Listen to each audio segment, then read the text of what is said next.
بسم اللہ الرحمن الرحیم۔ آج کا ہمارا موضوع ہے پارہ نمبر 15 کا خلاصہ، سورۃ الاسراء۔ اسراء کا معنی رات کو لے جانا ہے، چونکہ اس رات کے شروع میں اسراء کا ذکر ہے، یعنی رسول اللہ صلی اللہ علیہ وسلم کا یہ سفر رات کے وقت ہوا تھا۔ اسی مناسبت سے اس سورت کا نام سورۃ الاسراء رکھا گیا ہے۔ واقعہ معراج کا ذکر۔ سبحان الذي أسرى بعبده ليلا من المسجد الحرام إلى المسجد الأقصى الذي باركنا حوله لنريه من آياتنا۔ یہاں واقعہ معراج کو بیان کیا ہے جو نبوت کے 11ویں سال پیش آیا۔ معراج کا سفر 2 حصوں پر مشتمل ہے، ایک مکہ مکرمہ سے بیت المقدس تک کا ہے، دوسرا بیت المقدس سے عرش معلی تک کا ہے۔ مکہ مکرمہ سے بیت المقدس کے اس سفر کو اسراء کہتے ہیں جس کا ذکر یہاں پر ہے، اور بیت المقدس سے عرش معلی تک کے سفر کو معراج کہتے ہیں جس کا ذکر سورۃ النجم کے آیات اور احادیث متواترہ میں ہے۔ عموماً پورے واقعے کو لفظ معراج سے تعبیر کر دیتے ہیں۔ معراج آپ صلی اللہ علیہ وسلم کا خصوصی اور امتیازی معجزہ ہے جو روحانی نہیں جسمانی تھا، حالت نوم میں نہیں بلکہ حالت بیداری میں تھا۔ اسی سفر میں نبی اکرم صلی اللہ علیہ وسلم کو اللہ تعالیٰ کی زیارت بھی ہوئی اور آپ کو اللہ تعالیٰ سے براہ راست ہم کلامی کا شرف بھی حاصل ہوا۔ اسی سفر میں آپ کی امت پر 5 نمازیں فرض ہوئیں۔ اللہ تعالیٰ نے معراج سے واپسی پر 3 چیزیں بطور خاص نبی اکرم صلی اللہ علیہ وسلم کو ہدیے میں عطا فرمائی۔ سورۃ البقرہ کی آخری آیتیں، جو شخص شرک نہ کرے اگرچہ کبیرہ گناہ بھی کرے تو ایک وقت آئے گا کہ اللہ تعالیٰ اس کو معاف فرما دیں گے۔ 50 نمازیں جو کہ 5 رہ گئی تھی۔ بنی اسرائیل کا ذکر۔ وَقَضَيْنَا إِلَى بَنِي إِسْرَائِيلَ فِي الْكِتَابِ لَتُفْسِدُنَّ فِي الْأَرْضِ مَرَّتَيْنِ وَلَتَعْلُنَّ عُلُوًّا كَبِيرًا۔ یہاں کچھ آیات میں بنی اسرائیل کا تذکرہ ہو رہا ہے جنہیں آگاہ کر دیا گیا تھا کہ تم بڑی سرکشی کرتے ہوئے 2 مرتبہ زمین میں فساد مچاؤ گے تو دونوں مرتبہ تمہاری بھی تباہی ہوگی۔ پہلی مرتبہ جب انہوں نے حضرت موسیٰ علیہ السلام کی شریعت کی مخالفت کی، انبیاء علیہ السلام کو ناحق قتل کیا، تورات میں تحریف کی، شرک کیا وغیرہ وغیرہ۔ بخت نصر کا حملہ۔ فَإِذَا جَاءَ وَعْدُ أُولَاهُمَا بَعَثْنَا عَلَيْكُمْ عِبَادًا لَنَا أُولِي بَأْسٍ شَدِيدٍ فَجَاسُوا خِلَالَ الدِّيَارِ وَكَانَ وَعْدًا مَفْعُولًا۔ اللہ رب العزت نے ان پر بخت نصر کو مسلط کیا۔ اس نے فلسطین میں بنی اسرائیل پر حملہ کیا، بیت المقدس کو تباہ کیا اور یہودیوں کا قتل عام کیا۔ زندہ بچ جانے والوں کی تعداد بھی ہزاروں تھی جن کو قیدی بنا کر اپنے ساتھ بابل لے گیا، جہاں انہوں نے تقریباً 70 سال تک ذلت اور غلامی کی زندگی گزاری۔ پھر اللہ تعالیٰ نے انہیں دوبارہ خوشحالی کا موقع دیا، کثیر تعداد میں مال و اولاد سے نوازا، تو ایک عرصے تک فلسطین میں آباد رہے، پھر وہی کرتوت کرنے شروع کر دیے، نافرمانیاں شروع ہو گئیں۔ تیتوس رومی کا حملہ۔ فَإِذَا جَاءَ وَعْدُ الْآخِرَةِ لِيَسُوءُوا وُجُوهَكُمْ وَلِيَدْخُلُوا الْمَسْجِدَ كَمَا دَخَلُوهُ أَوَّلَ مَرَّةٍ وَلِيُتَبِّرُوا مَا عَلَوْا تَتْبِيرًا۔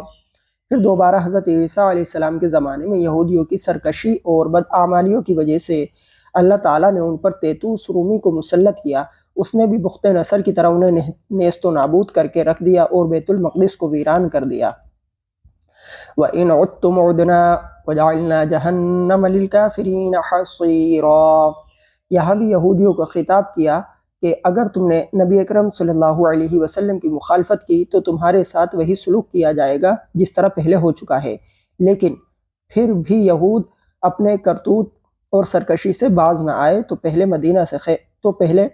مدینہ سے خیبر نکالا گیا، پھر حضرت فاروق اعظم رضی اللہ عنہ کے دور خلافت میں خیبر سے بھی انہیں نکال دیا گیا۔ قرآن سیدھے راستے کی ہدایت کرتا ہے۔ إِنَّ هَذَا الْقُرْآنَ يَهْدِي لِلَّتِي هِيَ أَقْوَمُ وَيُبَشِّرُ الْمُؤْمِنِينَ الَّذِينَ يَعْمَلُونَ الصَّالِحَاتِ۔ قرآن کریم ایک جامع رومانی کتاب ہے جو ایسے راستے کی طرف رہنمائی کرتی ہے جو بالکل سیدھا ہے۔ اس راستے کو اقوم کہا گیا ہے۔ اقوم ایسے راستے کو کہتے ہیں جو آسان اور محفوظ بھی ہو اور منزل مقصود تک پہنچانے والا بھی ہو۔ قرآن کریم کی صفات بھی ایسی ہی ہیں، حقوق اللہ اور حقوق العباد۔ وَقَضَى رَبُّكَ أَلَّا تَعْبُدُوا إِلَّا إِيَّاهُ وَبِالْوَالِدَيْنِ إِحْسَانًا۔ یہاں دو چیزیں بیان کی گئی ہیں۔ پہلی حقوق اللہ تعالیٰ کا حق یہ ہے کہ بندہ اللہ تعالیٰ کی خالص اور ریا سے پاک عبادت کرے۔ دوسرے والدین کے حقوق ہیں، ان کو اف بھی نہیں کہنا۔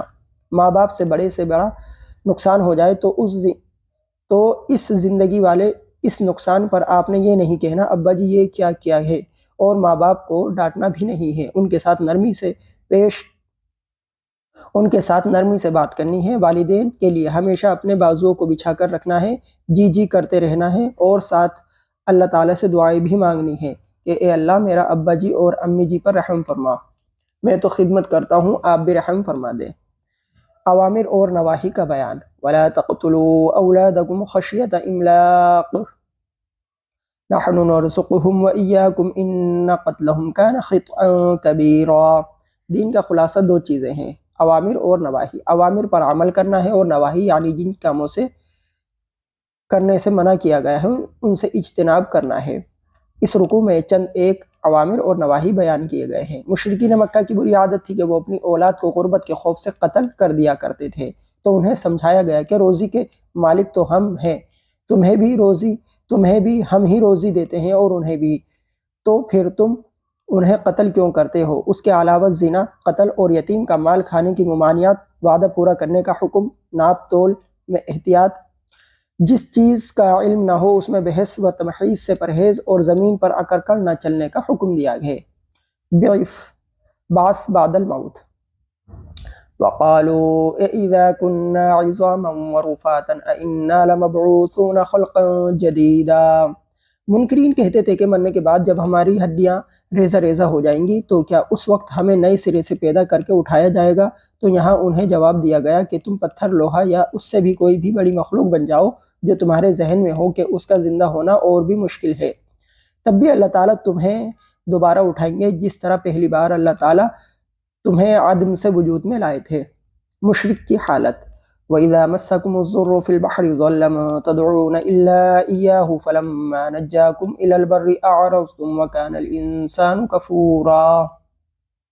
مشرک جب سمندر میں بغرض تجارت سفر کرتا ہے تو بسا اوقات طوفان یا ہوا میں اس کی کشتی پھنس جاتی ہے، وہ اس وقت خالص اللہ تعالیٰ کو پکارتا ہے، جنہیں اللہ تعالیٰ کے ساتھ شریک ٹھہراتا تھا اس وقت انہیں بھی بھول جاتا ہے۔ جب اللہ تعالیٰ نجات دیتے ہیں تو ناشکری کرتے ہوئے پھر وہی کرتوت کرتا ہے، تو جس اللہ تعالیٰ نے سمندر سے نجات دی ہے وہی خدا خشکی پر بھی زمین میں دھسا سکتا ہے۔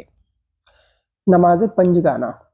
اقیم الصلاۃ لدلوک الشمس الی غسق اللیل وقرآن الفجر۔ اس آیت میں اللہ رب العزت نے پانچوں نمازوں کا ذکر فرمایا ہے۔ سورج کے زوال سے سورج کے چھپ جانے تک، رات کے چھا جانے تک، زوال شمس کے بعد سے ظہر، اس کے بعد ہے عصر، اس کے بعد ہے مغرب، اور اس کے بعد ہے عشاء۔ کب تک؟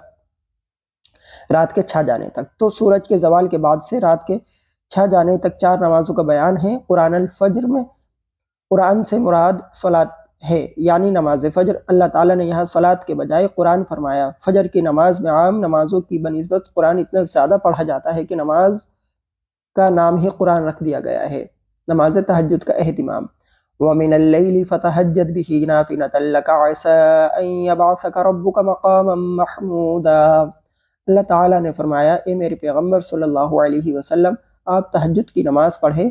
تہجد کے نوافل کا افضل وقت یہ ہے کہ آدمی سو جائے اور صبح اٹھ کر 8 رکعت پڑھے، اور اگر کسی کو اندیشہ ہو کہ صبح نہیں اٹھ سکتا تو وہ عشاء کی نماز کے بعد تہجد کی نیت سے 8 رکعت پڑھ کر سو جائے۔ روح کے متعلق سوال۔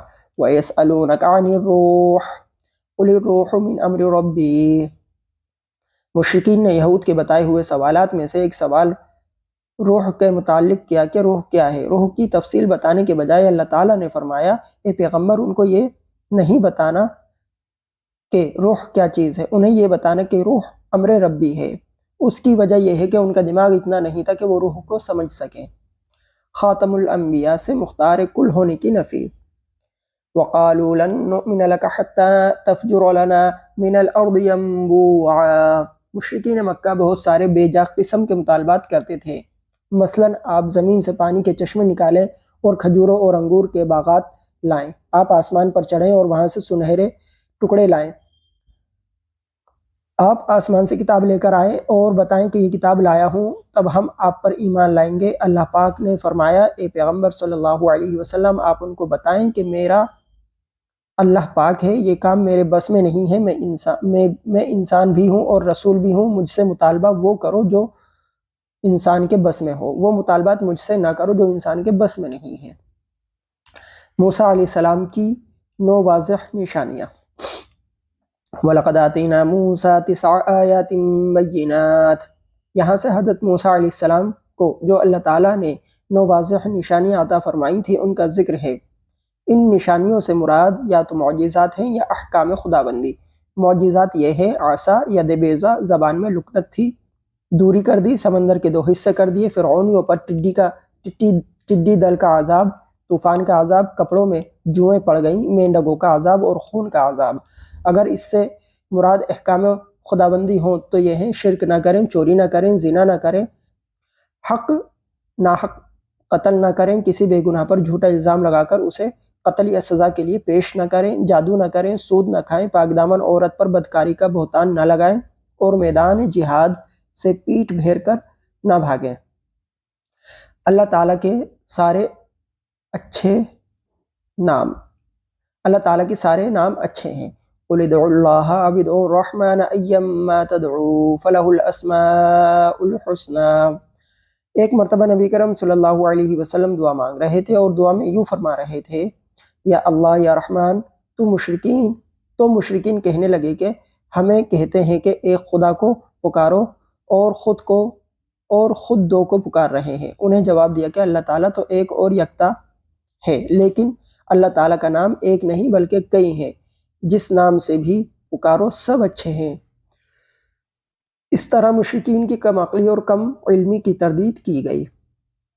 قرأت میں اعتدال۔ وَلَا تَجْهَرْ بِصَلَاتِكَ وَلَا تُخَافِتْ بِهَا وَابْتَغِ بَيْنَ ذَلِكَ سَبِيلًا۔ آپ صلی اللہ علیہ وسلم نماز میں بآواز بلند قرآن کریم کی تلاوت فرماتے تھے تو مشرکین مکہ قرآن کریم سن کر مذاق اڑاتے تھے۔ اللہ تعالیٰ نے نبی کرم صلی اللہ علیہ وسلم سے فرمایا کہ نہ تو بہت زیادہ زور سے پڑھیں اور نہ بالکل آہستہ پڑھیں، بلکہ درمیانی آواز میں پڑھیں۔ اسلام اعتدال کا دین ہے، اس میں ہر معاملے میں اعتدال اور میانہ روی کا خیال رکھا گیا ہے۔ توحید باری تعالی۔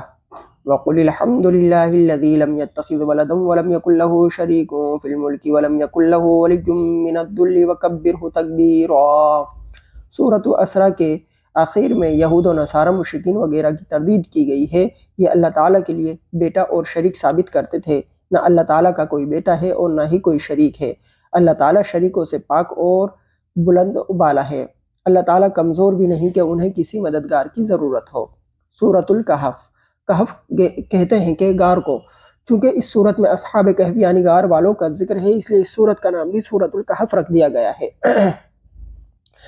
یہود مدینہ نے یا مشرکین مکہ نے یہود مدینہ سے پوچھ کر اللہ تعالیٰ کے نبی صلی اللہ علیہ وسلم سے 3 سوال کیے تھے۔ روح کیا ہے؟ اصحاب کہف کون تھے؟ ذوالقرنین کا قصہ کیا ہے؟ اللہ تعالیٰ کے نبی صلی اللہ علیہ وسلم نے فرمایا کہ کل بتاؤں گا، اور انشاءاللہ فرمانا بھول گئے۔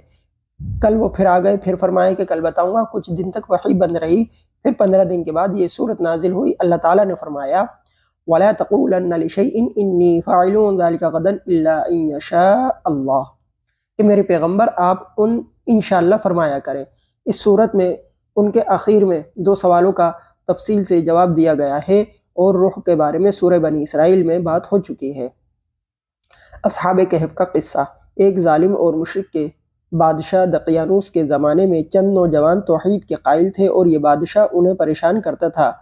اس نے ان کو طلب کیا تو یہ نوجوان اپنا ایمان بچانے کے لیے غار میں چھپ گئے۔ اللہ تعالیٰ نے وہاں انہیں گہری نیند سلا دیا۔ یہ اس غار میں 309 سال تک سوتے رہے۔ اللہ تعالیٰ نے ان کے بدن کو اپنی قدرت سے صحیح سالم اور محفوظ رکھا۔ 309 سال کے بعد جب بیدار ہوئے تو بھوک محسوس ہوئی۔ ایک کو بھیجا کہ جاؤ کھانا لے کر آؤ، مگر احتیاط سے جانا کہ کہیں کسی کو پتہ نہ چل جائے۔ جب دکاندار کو سکہ پیش کیا تو وہ 300 سال پرانا سکہ تھا۔ پھر آہستہ آہستہ سب کو پتہ چل گیا۔ دقیانوس تو مر کھپ گیا تھا۔ موجودہ بادشاہ توحید پرست تھا۔ اس نے اصحاب کہف کا اعزاز و اکرام کیا۔ پھر جب ان نوجوانوں کا انتقال ہوا تو بادشاہ نے ان کی یادگار میں ایک مسجد تعمیر کرائی۔ اصحاب کہف اور اصحاب رقیم۔ ام حسبت ان اصحاب الکہف والرقیم کانوا من آیاتنا عجبا۔ اصحاب کہف کا واقعہ بھی عجیب ہے، مگر قرآن کریم میں اس کے علاوہ بھی عجیب تر واقعات موجود ہیں۔ ان کو اصحاب کہف بھی کہا اور اصحاب رقیم بھی کہا۔ کہف تو غار کو کہتے ہیں اور رقیم تختی کو کہتے ہیں۔ یہ